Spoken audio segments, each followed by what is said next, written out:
Next guest in the program is Liberal MP Tim Wilson, joining us, of course, from our Melbourne studio. Tim, thanks very much for your time. I trust you've had lunch. Why don't we begin on, well, the economy and rate cuts. They could be on the agenda again early next year. It seems the RBA basically is saying your government's not really going to get growth going, so it will have to instead.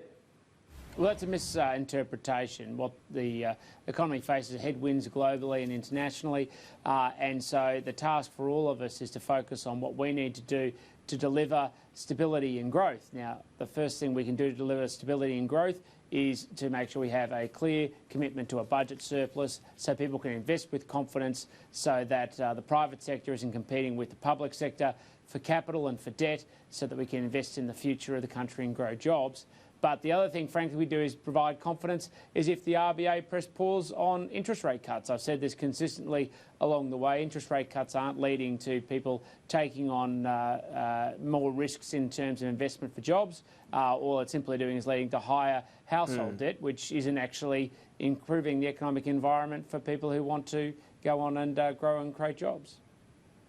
Well, one of its key aims, though, and this is what it is mandated to do, is to achieve inflation in the economy between 2% and 3%. We're well off that. It's got to use what's in its arsenal because the government is not taking additional action beyond tax cuts that aren't flowing through to the economy.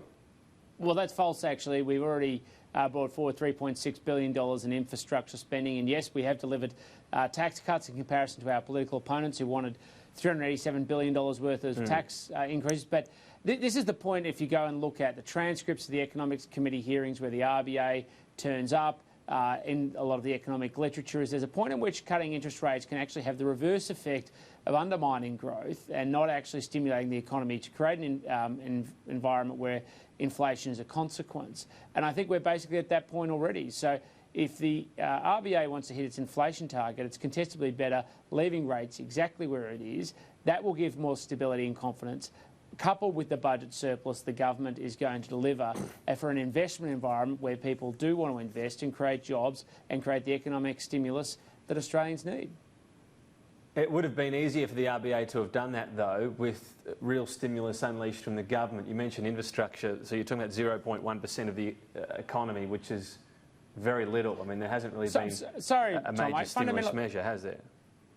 Sorry, Tom, I fundamentally disagree with that because just spending, we're taking on spending, and what you're actually arguing is junking the surplus commitment, taking on more debt to stimulate the economy today. That is irresponsible in the long run. It creates an economic environment where no one can look at the government with surety and confidence, whereas when we make a commitment to deliver a surplus and it gives the market confidence to be able to go on and invest and the economic environment that we face. I just completely disagree with you. By bringing tax cuts in, we're obviously increasing the amount of money that is in people's hip pockets right now so that they can make long-term decisions about their own economic health, their household health, to stimulate demand.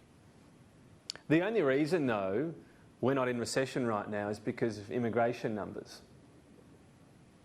Well, I don't quite agree with that, but obviously immigration has a contributor towards economic activity. But how is that not true? There is a GDP per capita recession, so growth is not going beyond immigration numbers. That's just a fact.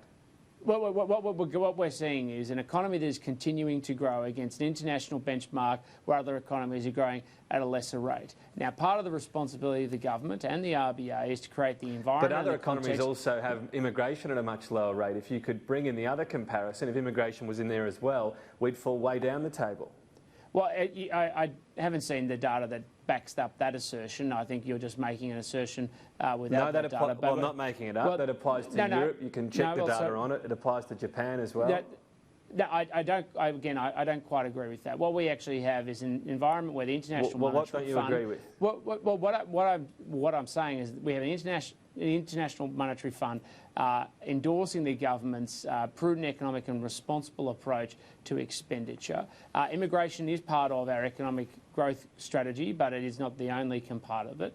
And as part of making sure that we provide a stable and certain economic environment, we're enabling people to invest in Australia with confidence rather than the alternative, which is junking the surplus, spending like a drunken sailor and panicking as Labor did, which all that does is turn to the marketplace and say there is no way you can predict the future, there's no way you can invest with confidence, and the only people who will be hurt are Australians and their hip pockets and future growth and investment. Well, we've got indications of what the RBA might do, and of course we're expecting something from the government in business investment, so we'll just have to wait for that, I suppose, in the budget, Tim Wilson. I want to ask you about a recent government boast, including by Angus Taylor and yourself as well, actually, of 50% of our energy set to come from renewables by the year 2030. Is it still the case that will mean higher electricity prices, as the Coalition's campaign material said earlier this year?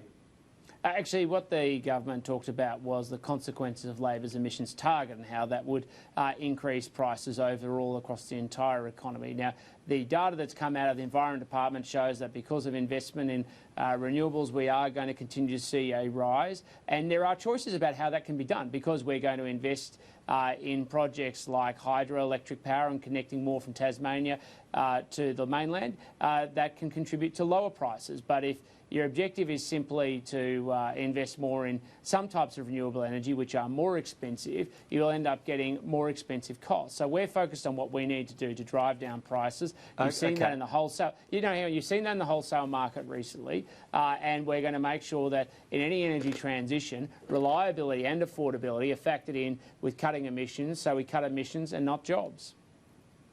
But the Coalition's campaign material wasn't just referring to the overall emissions reduction target, it was referring to renewable energy. That 50% target that Labor had, that was going to increase electricity prices. That was a few months ago, and now it's a good thing.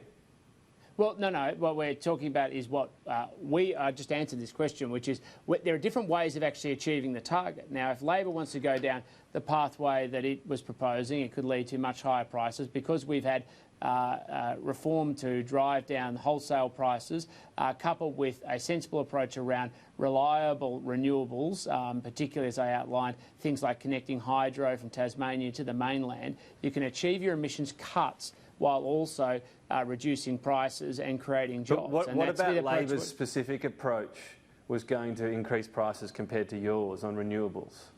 Well, the Labor Party's approach was heavy on its intervention and focused on how they were going to solve the problem, and they had different means, and you can go through and talk to them. I mean, around how they were going to invest in renewables. Saying that their means were going to do that. I'm not sure I follow that their way of getting to 50% was going to cost. Well, they weren't promising to do what we were doing on hydro. It was just a classic example of what we were talking about. We actually gave very specific details in the lead up to the election and at the election, not just how we were going to cut emissions, but how we were going to meet different components to it, including our energy productivity plan, including a focus around investment in things like the Clean Energy Finance Corporation, which we've done, around investments in ARENA. So we were going to map it out every step of the way, but we were always going to do it on the back of delivering reliable and affordable power with specifics. But Labor was supporting hydro as well.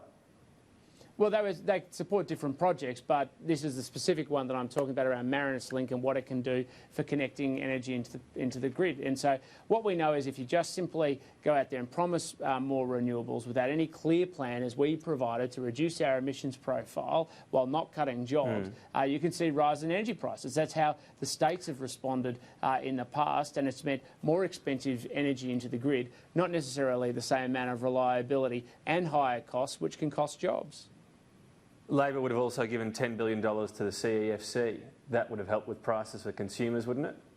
Well, it depends on how they go about it. We've introduced measures since the election, particularly around making sure that any new investment in renewables as part of that plan has to include reliability as a factor. So if they don't focus on reliability and affordability, I mean, don't need to take my word for it. Bill Shorten himself has talked about how they got these things wrong since the election. I acknowledge and appreciate. I don't think he said he got the 50% renewable energy target wrong, has he?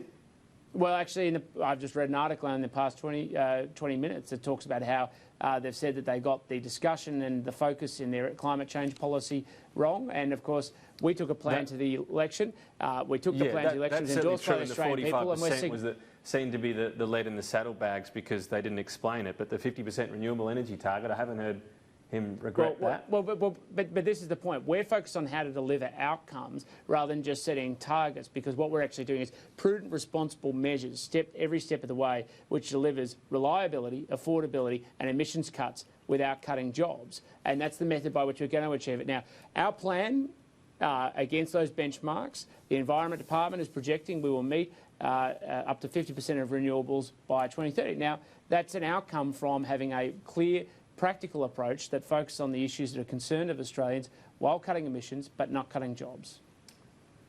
We'll have to leave it there. We're out of time. Tim Wilson, enjoy the break. Merry Christmas. We'll catch you in 2020. Thanks, Tom. Take care. Merry Christmas to you and your viewers.